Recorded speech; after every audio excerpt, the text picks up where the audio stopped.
Bonjour à tous et bienvenue dans ce premier flash d'information. L'hôpital mère-enfant a vocation d'assurer au couple mère-enfant une meilleure prise médicale, une meilleure prise en charge médicale, une cause que partage la reine des Belges. L'illustre hôte de notre pays a donc visité l'établissement sanitaire, la première réalisation majeure de la Fondation Children of Africa de la première dame, Dominique Ouattara. Bien entendu, c'est en compagnie de la fondatrice de la Fondation Children of Africa, nous dit Mahama Traoré. Bientôt 6 ans que l'hôpital mère-enfant Dominique Ouattara de Bingerville fonctionne. 6 ans de dévouement et d'expertise pour garantir au couple mère-enfant le droit à une meilleure santé et surtout à la vie. Ce qu'a toujours voulu la première dame Dominique Ouattara, présidente de la Fondation Children of Africa, à l'origine de la réalisation de cet établissement. Classé niveau 3 dans la pyramide sanitaire en Côte d'Ivoire, l'hôpital mère-enfant de Bingerville a une capacité d'accueil de 130 lits. Le plateau technique de dernière génération dont il dispose permet de délivrer des soins de qualité à la patientèle, ce qui vaut à cet hôpital une réputation internationale, renommée qui a attiré ce lundi la reine Mathilde de Belgique en visite en Côte d'Ivoire. Elle y était en compagnie de la première dame Dominique Ouattara. L'épouse du roi Philippe de Belgique a visité les services clés de l'édifice.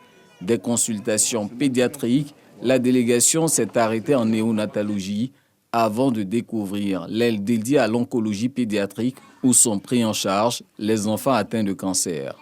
Partageant la cause de la santé maternelle et infantile dans le cadre de son engagement en faveur de la réalisation des ODD, Objectifs de développement durable, la reine Mathilde de Belgique s'est dite édifiée par l'œuvre accomplie par la Fondation Children of Africa.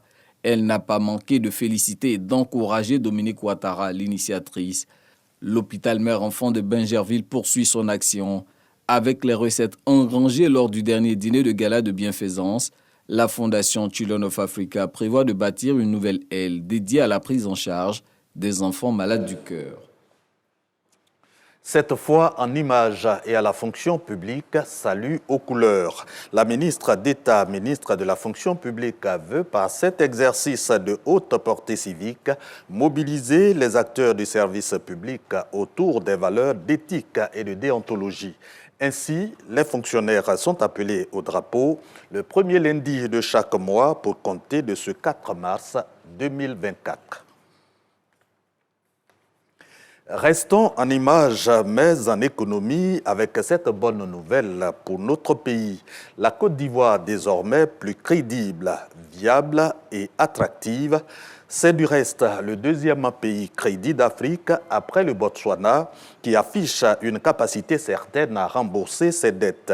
Et cela depuis le 1er mars 2024 à la suite de la nouvelle notation de la Côte d'Ivoire par l'agence de notation internationale Moody's qui octroie la note BA2 en rehaussement de la BA3 octroyée à notre pays 2 ans plus tôt grâce aux réformes économiques impulsées par le président Alassane Ouattara. À présent, l'actualité hors de nos frontières. En Iran, au moins 834 personnes exécutées en 2023 selon un rapport annuel d'ONG dont Human Rights Watch sur la peine de mort. C'est une hausse de 43% par rapport à 2022 et le chiffre le plus haut depuis 2015. Au Tchad, le Premier ministre Succès Masra a annoncé hier à Paris une enquête internationale sur la mort de l'opposant Yaya Dillo et déclaré que rien ne l'empêche au plan constitutionnel d'être candidat à l'élection présidentielle du 6 mai 2024 s'il le souhaite. On se retrouve à 7 h pour un autre flash d'information.